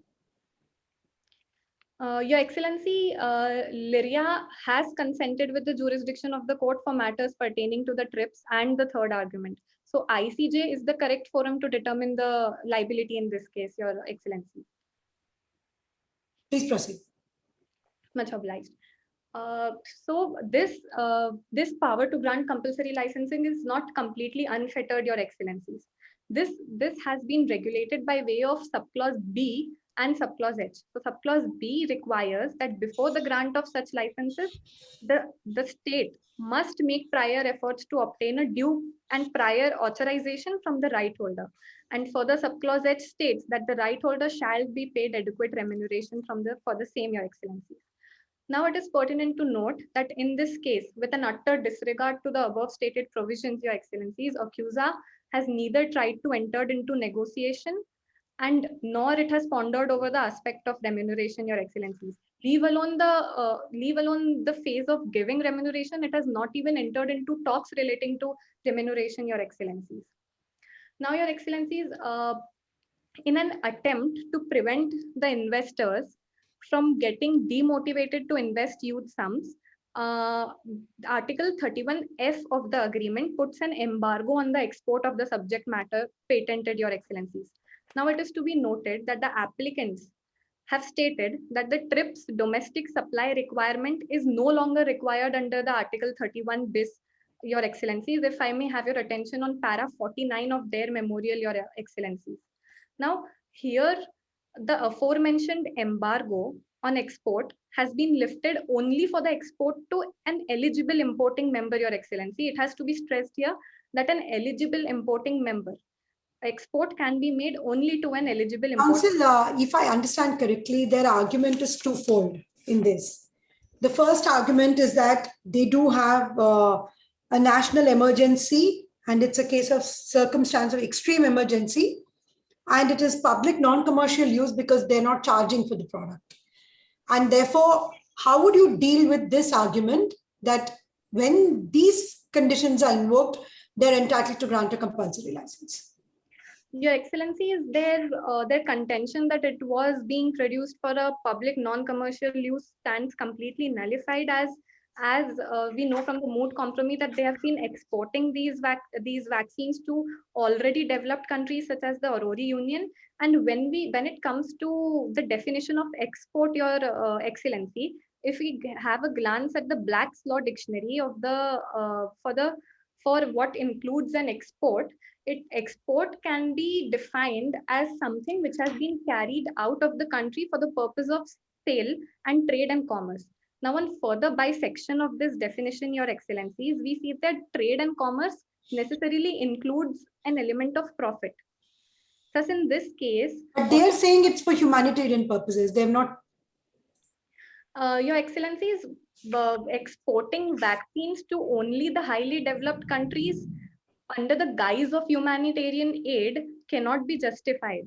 The basic objective and the basic purpose of TRIPS is to the basic purpose behind lifting the embargo on export was to help and aid the poor countries and the least developed countries in order to protect their human rights in such unprecedented times, Your Excellencies. So with if I may interrupt, I know where you're going with this. Is the WTO decision on plain packaging relevant, which of course invokes Article 8 of the TRIPS agreement? Apologies, Your Excellencies, I'm not aware of the fact. I said 6 earlier, I meant 8. Article 8 of the TRIPS agreement has a public health exception. It was relied upon in the plain packaging decision to allow plain packaging in Australia. Yes, is that sir. relevant in this case? Are you aware of plain packaging, Counsel? No, Your Excellencies, but as far as I understood the question of Your Excellency, that whether Article 8 can be invoked here. So, Your Excellency, Article 8, I would like to relate this here to the basic principle of TRIPS. Now, TRIPS is for sure aimed at helping the countries in need and upholding public health. But at the same time, Your Excellencies, it is also aimed at balancing this upholding of public health with the with securing and encouraging investments in patent and in research and development, Your Excellencies. So if if here Accusa takes a free ride on the research and ingenuity of Lyria, how will the investors be motivated to further invest in such huge research and development, Your Excellencies, and in this way, So you're asking this court to put money above public health? Your Excellencies, the Lyria is not asking for any, Lyria is not asserting the fact that money is above public health. We are only concerned with the fact that that Accusa is exporting vaccines to those countries who are already capable of helping themselves. Had Lyria exported these vaccines to those countries who are not capable of helping themselves, the entire issue would not have arisen in the first place, Your Excellencies. So the entire problem lies with Accusa entering into a political gimmick and trying to internationally isolate Lyria and the other less developed countries in an attempt to secure their position as a superpower, Your Excellencies. If I've satisfied Your Excellencies, may I move on to the last point of my argument? So, one question. Yes, do you think that Lyria has not violated Article 6 and 7 of International Health Regulations of WHO? Your Excellencies, as a matter of time constraint, the entire issue has already been is going to be dealt by my co-counsel in the issue number 2, while she'll be dealing with how there has not been a violation of international law norms. So, if you do not have any objection, is it okay if my co-counsel would address the same?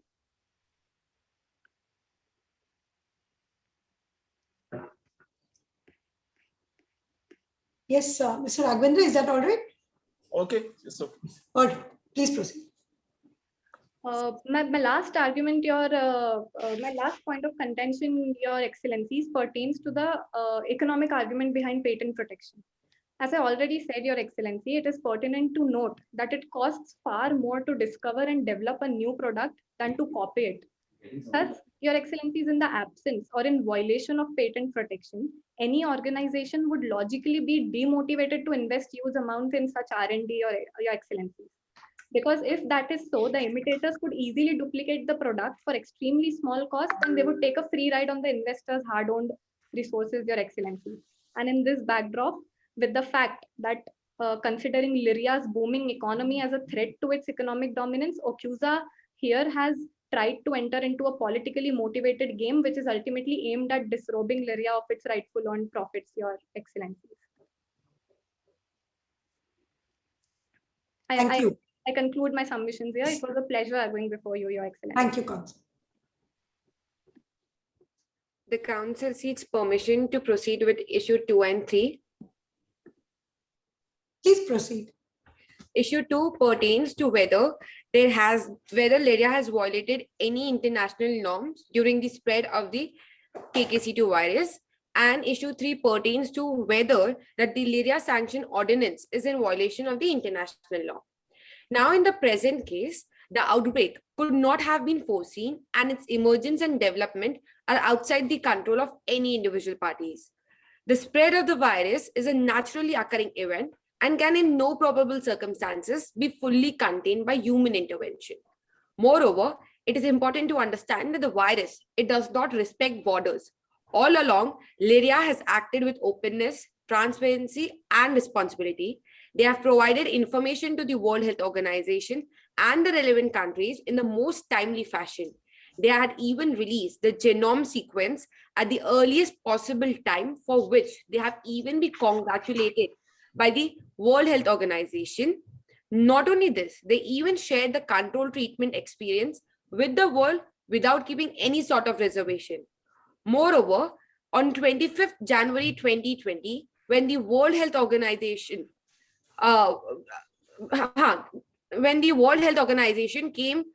committee visited Lyria for inspection, the National Health Commission of Lyria appointed a special task force to assist them. This is an established fact, which is given on page 10, para 20 of the Moot Compromise. And thus, we can say that Lyria has done everything in its power to support and assist the countries in need. However, according to Accusa, the world is still facing the pandemic and watching the pandemic's body count rise because the Communist Party of Lydia failed in its promise to the world. This is also prominent from para 27 on page 11 of the fact sheet, which reads that in one of its public meetings, the current president accused Lydia of spreading the KKC2 virus in Ocuza. However, it is important to understand that the initial transparency from Lydia would not have necessarily prevented the worldwide spread of the disease. Instead, it would have resulted in world panic. Moreover, with relatively very few confirmed patients in the first few weeks, and not yet understanding that up to whether 80% of the KKC2 cases are either asymptomatic, pre-symptomatic, or have mild symptoms, it seems very unlikely that the officials would have restrained people without suspicious symptoms from traveling or have locked down Khamkada even before the outbreak exploded in late January. Further, although Lydia, it focused on the theory of an animal-borne disease initially, however, it never denied the possibility of a highly infectious human-to-human transmission. More importantly, while some other countries, they performed well, many other countries, including Ocuza, it did not adopt the aggressive testing, social distancing, and other measures that Lydia had successfully deployed to contain the spread outside the Khamkada. And on declaring, on 28th January, it was declared that the outbreak of the new disease as pandemic. Moreover, the Director General had also forewarned the member nations to be prepared for pandemic by taking the stringent measures such as large-scale screening and national and international lockdowns. But the government of Ocuza also mishandled this given information. Despite all the evidence by the time of Khamkada lockdown, the Ocuza government downplayed the threat and failed to prepare for the near certain spread of the disease. Despite having this knowledge, Ocuza mishandled the opportunities that it had in order to contain the spread to the minimum and thereby showing misgovernance on its part. The fact that Ocuza suffers the worst KKC2 outbreak in the world is in large the result of their own leaders' actions and inaction. So blaming Lydia without also blaming themselves is not an honest reckoning. It is also important to note that for Ocuza, 2021 is an election year and a time when, of course, the current president does not want to be seen as responsible for the spread of the KKC2 virus. The current regime had also been continuously being questioned for its failure to stop the spread of the virus in the country, which is very well given on para 27 on page 11 of the fact sheet. Further, the virus was a natural occurrence, but its effects on each country varied. So to escape the responsibility and accountability, Ocuza's government had to unload this onto someone else, and thus to escape Ocuza's citizens' questions and scrutiny, and in order to ensure that it secures its seat in the coming elections, Ocuza has done so. However, the other... Council, please come to page 27 of your brief. Memorial? Yes. Or the... Memorial.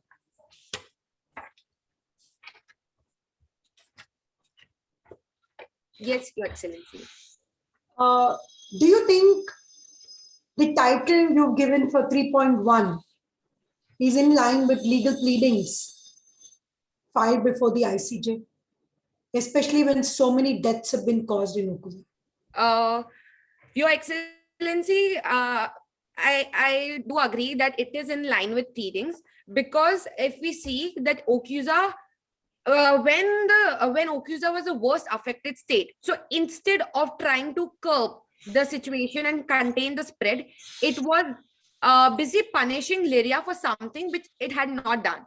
And moreover, Lydia was already a worst affected state, so it had no intentions of, spreading the virus to other countries and making the economy suffer.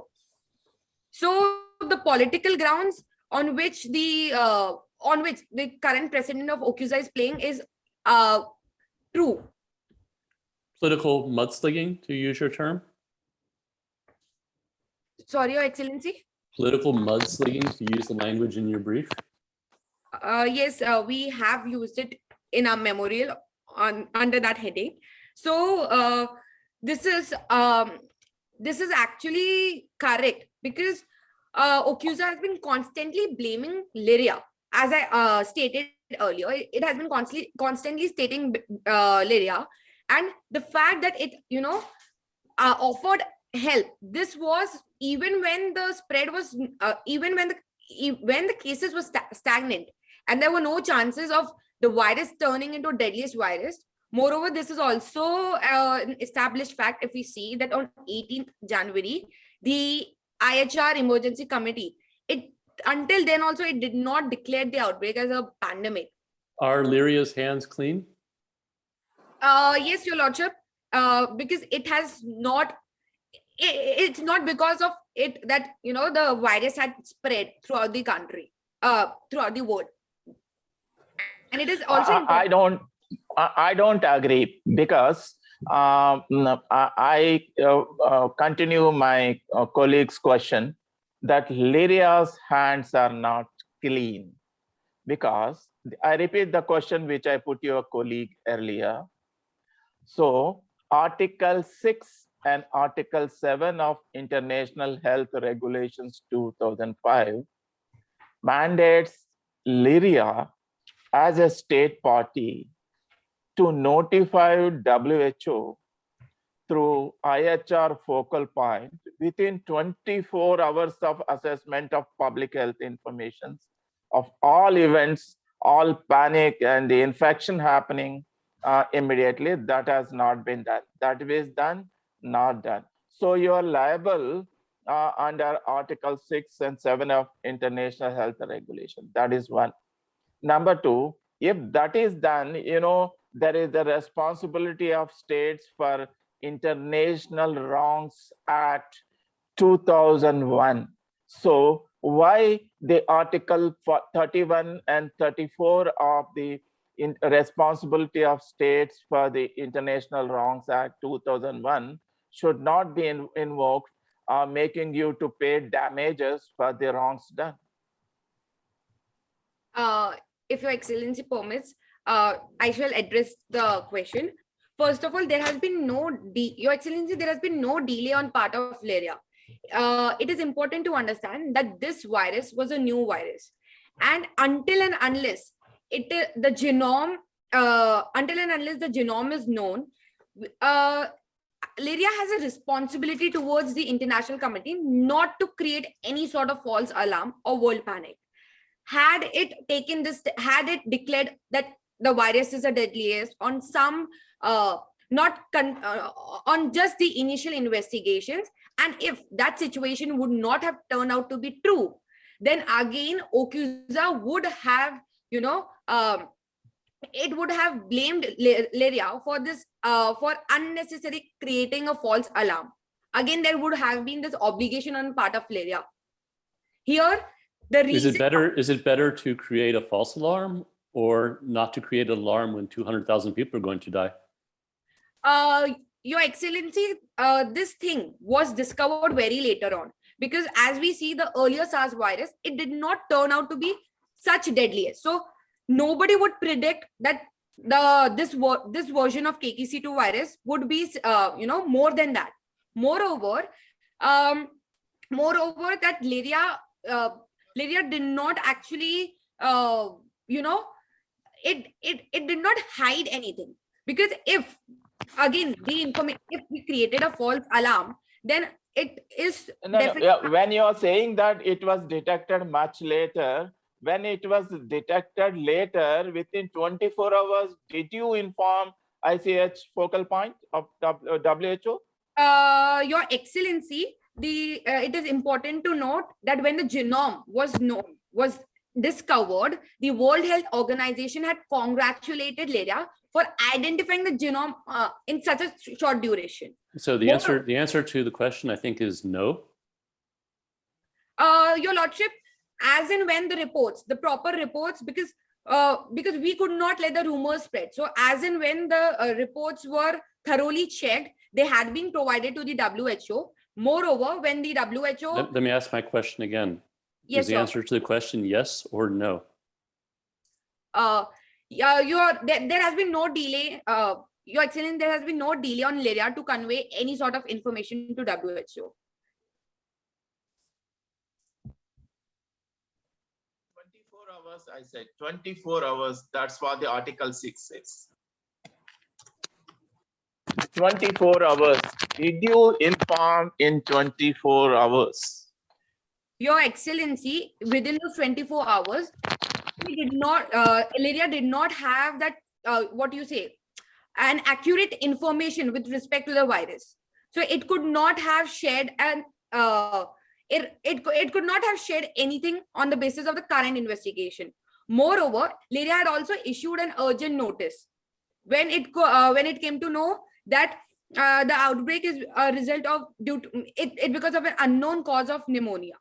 And later on, it is also important to know that on the basis of this, all the information has been provided, and on the basis of that investigated report, the IHR Emergency Committee still not declared it as pandemic until 18th January. Moreover, it even stated that the situation needs to be reassessed in every 10 days. Please proceed. Much obliged. So, on Lyria, it focuses on domestic survival as its priority, preserving the legitimacy and upholding the authority of the Lyrian Communist Party. So if OCUSA is seen to handle the crisis badly... Counsel, this is a really controversial submission that you're making, because you're trying to say that domestic survival is what is important for Lyria. The question is whether it's domestic survival at the cost of the international survival or the international community. That is what we're addressing. Yes. Your Excellency, it is important to note that Lyria is a leftist community. It believes in left ideology, which moreover pertains to welfare of its citizens first. And it is claimed, we are claiming that to us, welfare of the citizen is first. Moreover, it is also important to note that in order that it does not spread outside, it does not have it. It was actually trying to contain the spread within the region of Khamkada. So it was also doing timely reporting to the Khamkada regional office. And moreover, that it is not claiming that lives of lives of people at the cost of its Lenin communist on the cost of its ideology. It is important to note that even if we I'm just quoting, it's a very general thing, that even like in the aircrafts, what do when we go, it's like help yourself first before helping your co-passengers. So basically Lyria was trying to contain it within its, it was trying to help it, because already being the worst affected economy, having suffered so much, it was very important that, it took steps. Otherwise, the citizens would have questioned its governance, which is actually the citizens of OCUSA are doing to OCUSA. Yes, please, go ahead. Go ahead. So if OCUSA is seen to handle the crisis badly, then this can be presented as showing the superiority of Lyria's political and governance system. Moreover, there is a speculation that OCUSA's failure to control the virus will result in Lyria seizing a leadership position. Lyria understands that if it is seen as stepping up to the plate where OCUSA is unwilling to or unable to do so, then it has a chance to fundamentally shift the global politics. Look here. The International Court of Justice is not a media platform or a political platform. Your submissions have to be based on law and the application of the law to the facts. Please do not make submissions which are meant for the media here. All right, Your Excellencies. So I will now proceed with the third issue, which pertains to these sanctions. Now, before you proceed, I would like to ask a question. Just now you mentioned that Lyria is a leftist country, and for you, the nation comes first. But it's surprising that, you know, any communist country, they treat these people who are suffering, it should be equally be treated, whether people of their country or people of other country. And these sufferings should not be isolatedly be treated as a single event. So it is in the COVID pandemic, entire world is suffering. The now third wave is going through in the Lyrian country, and you know, how can you say that, you know, nation comes first? And it is against the basic tenets of the communist philosophy. Your Excellency, what point we are trying to make is basically that Lyria focuses on ensuring the well-being of its citizens. However, that doesn't mean it does. If that would have been the case, that it does not respect the if it does not respect the lives of the other individuals, then at the very first instance, it would have not even declared. You know, it would have not even provided all these informations. Moreover, it would not have even provided with vaccines at the very first instance. If that was in Lyria's mind, that wasn't the case here. Moreover, it is also important to understand that this entire KKC2 virus outbreak, that is the pandemic, is a global threat. So it requires a global response. It is important to, so playing a blame game will not work here. We are all together in this, and the pandemic, it poses a very serious public health threat with wide range implications for peace and security. So no country, and it is established fact that no country can beat this alone. Had this been the case, so we could have found the vaccines at a very earlier stage. It wouldn't have taken almost a year to come up with the medication, which is very important in order to contain. According to you, you've lived by your leftist philosophies. You have lived by it and you followed it. That's what you're saying. Yes, ma'am, we have followed it, but not at the cost of, harming the international community. Not at that cost, because we have to keep up with ideologies, and the Communist Party of Lyria does believe in. Please come to your next.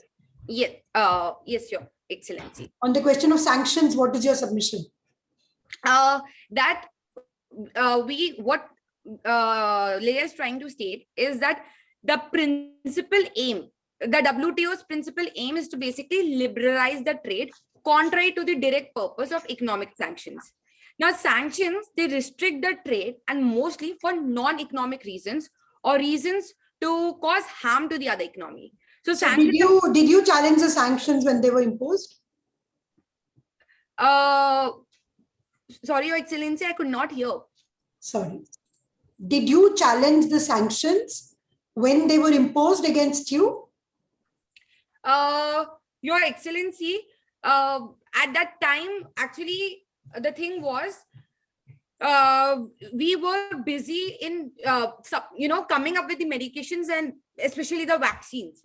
When we came to know this, when we came to know about the sanctions, we felt that it is important to understand that the economy is already in recession, okay, due to this pandemic. Moreover, Lyria is a developing country.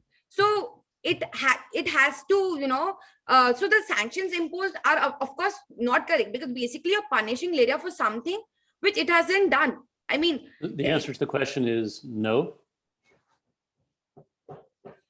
Yes, Your Excellency. The answer to the question is no, we did not challenge the sanctions. We do consider that the sanctions imposed are in violation of international law. Please go ahead. So, moreover, sanctions, they're meant to deprive the countries from the economic gains that can be obtained through trade. Now, because of the sanctions, as I said, that Lyrian citizens and economy was getting even affected more, which was already in stress due to the pandemic.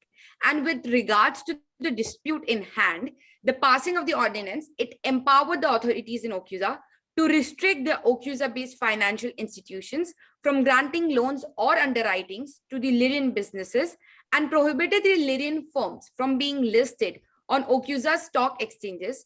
Besides, excuse me for interrupting you, counsel. Does the WTO agreement permit lodging such sanctions? Permits? Yes. Does the WTO agreement allow another member to enact such sanctions for alleged violations? Your Excellency, in this given situation, it cannot be said that the WTO permits the imposing of sanctions, especially. What is the proper course then? Your Excellency, it could either be, we are not they could have asked for some, of course. So are you familiar with the WTO settlement mechanism? The DSU, the dispute settlement understanding. Dispute settlement mechanism. Are you familiar? Yes, Your Excellency. But what my contention here basically is that. No, just stop there. If you're set, all right, just tell us theoretically what is the WTO dispute settlement mechanism. That if there, that according to WTO, if there has been no wrong committed. We're not talking about the wrong. What is the WTO settlement mechanism? If Your Excellency would permit, give me a minute, I would just answer your question. No, you're taking a break, is it? No, Your Excellency. I'm just referring to my memorial. Okay.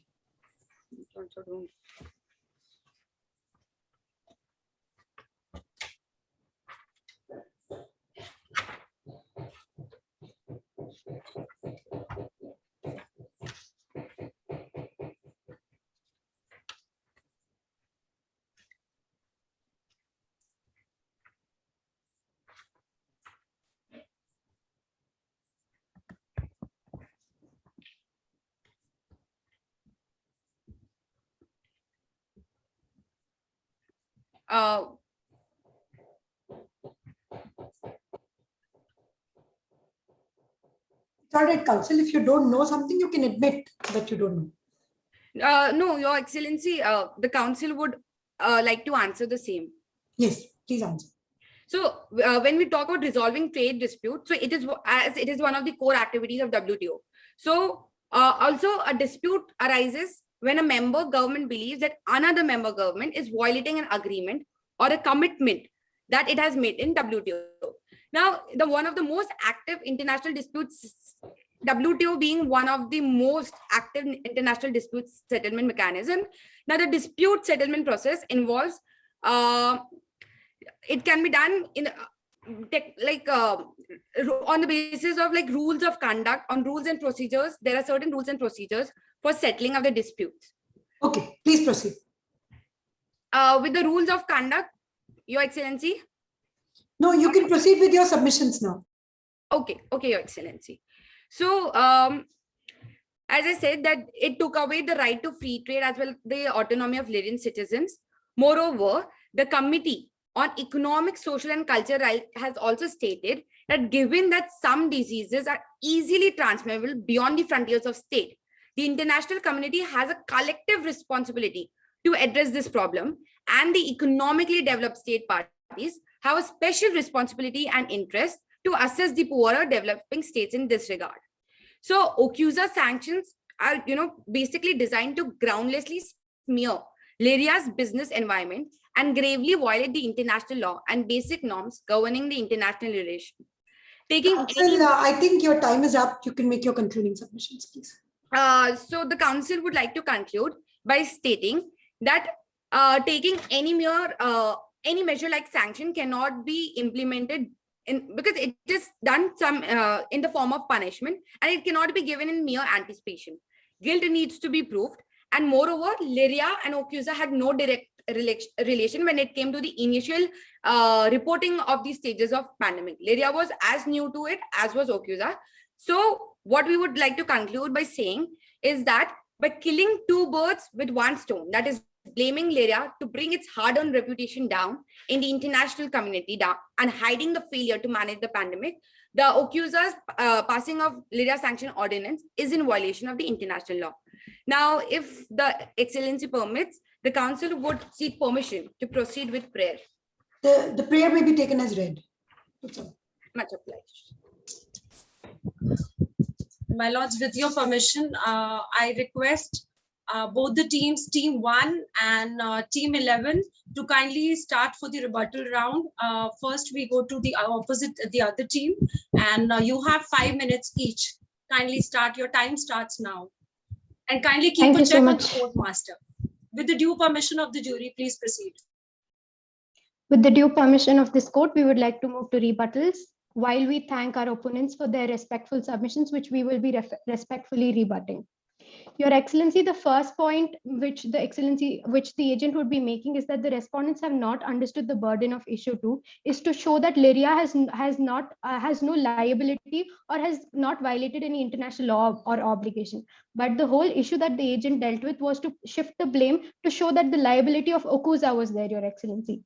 And the respectful agent also stated that they didn't want to cause a false alarm as they didn't know of a deadly virus, Your Excellency. Your Excellency, I would like to draw this court's attention to Article 12 of the IHR, which would establish that Leria is not in a competent position to decide whether a virus or a threat is of a deadly type or is a international threat, Your Excellency. Article 12 states that the Director General of the WHO is the competent authority to determine if an international threat after receiving an assessment of the same from the state parties, Your Excellency. So the duty of Leria was to submit the assessment to the WHO and not come to the conclusion. They have arrived to the conclusion, however, but not complied to the obligation to duty to report and duty to cooperate with the international community. Your Excellency, my learned counsel also put forward a point of domestic survival. Your Excellency, this would like to be rebutted by stating that by taking WHO and the international community's help, they would have saved their own citizens a lot of pain, a lot of trouble. You will be doing the rebuttal exclusively, right, for your team? No, Your Excellency, I would be dealing with issue 1 and 2, and my co-agent will be dealing with issue 2 and 3. Okay, then please quickly conclude so that we don't. Indeed, Your Excellency, making one point relating to issue 1, which is Article 1 of the special agreement, that the applicants have agreed by signing the agreement that they agree to the jurisdiction of this court, and the respondents have not responded to the jurisdiction of Article 75 of the Constitution, Your Excellency. They haven't rebutted the same that there is no jurisdiction under the same, and they cannot take the defense of force majeure, as a force majeure is an unforeseeable event which a state does not have any, which could not do anything to prevent it. But Leria chose not to do anything about the situation, as it already concluded that it's not a threat, Your Excellency. Now I would like to give the floor to my co-agent to continue with the rebuttals. It was an honor arguing before this court, Your Excellency. Thank you. May I proceed, Your Excellencies? Yes, please proceed. Yes, Your Excellency. I'll be first beginning with issue 2, rebuttals relating to the same. The learned agents of the applicant have, your respondent have stated that prior efforts have not been made in the present circumstances, but we have already noted that there exists an exception to this obligation of prior efforts. That is the exception on the grounds of public non-commercial use and the extreme emergency, Your Excellency. Second, relating to a point has been put forth by the learned agents of the respondent that Aruri Union would not qualify as an eligible member. We would like to rely upon the appendix to Article 31 BIS, which provides for an assessment of a manufacturing capability of a country. That even if a member has some manufacturing capacity on examination, if it shows currently that it does not possess any capacity to produce products in question, then even that country would be eligible as an importing member. Counsel, the question in the fact sheet, there is a specific mention of goods being supplied to you in return for your supply of the vaccines. So it was not purely humanitarian in that sense. It was like a barter. So don't you Commercial think? use. Don't you Commercial think that use. Yeah. Yes. Your Excellency, I would like to answer this question in a twofold manner. Firstly, the export or the supply of vaccinations to Aru Union was not made on the condition of receiving ventilators in return, Your Excellency. Therefore, it would not be deemed as a barter system in the present circumstances. Secondly, Your Excellency, it is a case of a it is a case of a pandemic situation where all countries need to cooperate with each other to provide essential goods to all countries that lack the same. Here, Aurora Union has just acted on humanitarian grounds, like Okuza in the present circumstances, Your Excellency. If it answers your question. Your Excellency, moving on to the third question, that is, as noted by Your Excellency, in under Australia tobacco plain packaging case of 2018, it noted that in para 7.2 that there is a balance between IPR regulations as well as public interest such as public health. The panel noted that Article 8 sheds light on types of societal interest that may provide a basis for justification of a measure and expressly recognized public health as a societal interest, Your Excellency. Here we state that Okuza, by providing compulsory licensing under satisfying all the conditions of the TRIPS agreement, has balanced both the provisions, has balanced the objective of maintaining IPR regulations against public interest in the present circumstances. Now, proceeding to issue 3, we note, Your Excellency, that Your Excellency, if I may have 30 seconds of this honorable court's time to. I think it's all right. You can conclude because this is only a rebuttal. There's no need. Okay, Your Excellency. In this, thank you very much, Counsel. Thank you. Yes, yes. First of all, I would thank the applicants for their respectful submissions. Now, addressing their rebuttals. Now, in a nutshell, all the claims and all the rebuttals can be narrowed down to the single point that the applicants are blaming Lyria for being negligent while their conduct in the KKC2 and spreading the virus to the entire globe. Now, addressing this global issue, we have been arguing for around an hour or two here about the same issue, and almost every point has been established already in the argument. But now, when we see the broader picture, now we here see that the responsibility of Lyria can be solely attributed to it in case the virus was restricted to the boundaries and the territory of Lyria. But however, when the issue has been a global one from a local one, the responsibility also gets shared. The responsibility the responsibility flows from local to global. Because we can also see here that Okuza did not have that much of population which Lyria had, and still it couldn't impose such precautionary measures so as to contain the virus. This simply shows that it was their misgovernance that they could not contain the virus. It has to be noted that it was not Lyria who went door to door at every household in Okuza or any country for that matter to make the virus spread. Lyria had provided each and every information to the WHO, and each and every country had the account of what was happening in Lyria. So it was the responsibility of their respective countries to impose such restrictions and impose such precautionary measures as would contain the virus, Your Excellencies. Further, Your Excellencies, when it comes to approaching the court, even Okuza has not approached the court with clean hands. This is because Okuza has firstly misused its fact of being a super power and had influenced other countries to stop and to stop investments and impose sanctions on Lyria. Already the world economy is facing challenges. Already there is a recession, and on top of it, Okuza has imposed sanctions. Now Okuza has refused to grant remuneration. Okuza has taken away the patents from Lyria. So this itself shows that Okuza is not approaching the court with clean hands, Your Excellencies. Now, this can also be further supported by the fact that even other countries, they didn't claim damages till they were unduly influenced by Okuza. This is because the other countries, including the Aurora Union, who was a close ally of Okuza, they realized that it was not the correct time and it was impracticable in the midst of such pandemic to go ahead and impose sanctions or ask damages to Lyria. So this itself shows that Okuza was playing the entire political gimmick and imposing its misgovernance on Lyria. So that's it from my side. It was a pleasure arguing before you. Now I would like to give the floor to my co-counsel if she would like to add anything to it. if Your Excellency thinks, I think my co-counsel have dealt with all the issues which had been raised by the applicant. So I would like to conclude here, and if the Excellency would want me to answer any particular, would let me know. Do any of my colleagues have any questions? No. Thank you. Thank you. Thank you very much.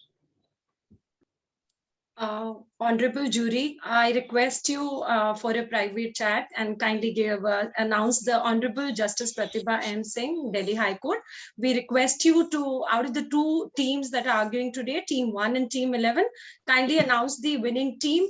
Winning team has an award of 11,000 rupees in cash, apart from the certificates, hard copy of certificates. And then the runners-up will be the other team. And Honorable Ma'am will announce that too. How do we go into the private chat? Yes, ma'am, there's a chat option. We will just select, instead of everyone, you will select the name. So you will have respected Honorable, both the jury members, Dr. Ursur and Raghavender. Ma'am, I've informed the office, so they'll be able to help you. When you say chat, are we going to be able to see each other and talk, or is it just typing? Sir, it's a private chat. I've been chatting with you privately. I've sent you a few messages, and I've sent Honorable Ma'ams. May I make a suggestion? Yes, it might please. be good if we speak face to face. We ask the participants to exit and come back in 10 minutes or so. All right, that'll be wonderful. I mean, unless if you permit that, I'm absolutely okay. And we'll have. It's 12:10 now. They can join at 12:20 back. Okay, great. I thought you're without wasting. That's wonderful. I request all the participating teams, ma'am. We'll have all the 24 teams coming in with us who've been doing it the prelim rounds from day 1, 27th, and some of the jury are also with us. So all are requested to exit except the jury for today. Thank you so much. Kindly exit immediately without wasting time. Thank you. We'll I don't want to remove 12:20. everyone. Yeah. Thank you so much, ma'am. Ma'am, my humble request, we'll mute and we'll just keep a conversation private. If we exit, we'll get logged out. The meeting will end. No. You can remain. There's no problem. Chirag, you will also have to exit, please. Yes, I'm exiting. But if you have breakout room, that would be more convenient. Yes, if you can create a breakout room, nothing like it. Yes, please create a breakout room. I have no issue. Do you know how to do that? Ma'am, the technical person's on and off today, so that's all right. I mean, I can help you otherwise, but I'm really bad. Okay, then please exit and whoever. I'm removing all the participants. I have the authority to remove all, so that's what I'm doing from here. Okay. I'll remove everyone except all three, and I will be staying in because otherwise we log out. Thank you so much, ma'am. Give me a moment. Yes.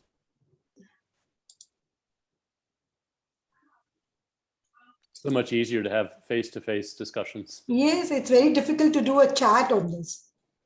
I'm not sure if I would be comfortable chatting on this as well. No. So you let us know when. Yeah, ma'am, it will just take a while. Ma'am, it will just take a while. I'm doing it already. We're down to 12. We're getting there.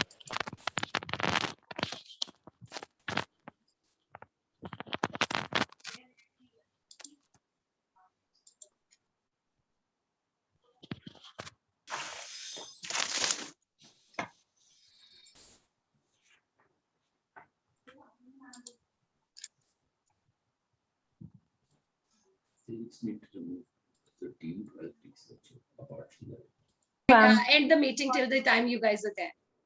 Please leave. Thank you so much. You guys are so, love you all. It was really nice. Thank you. Thank you, ma'am. Thank you once again. Thank you.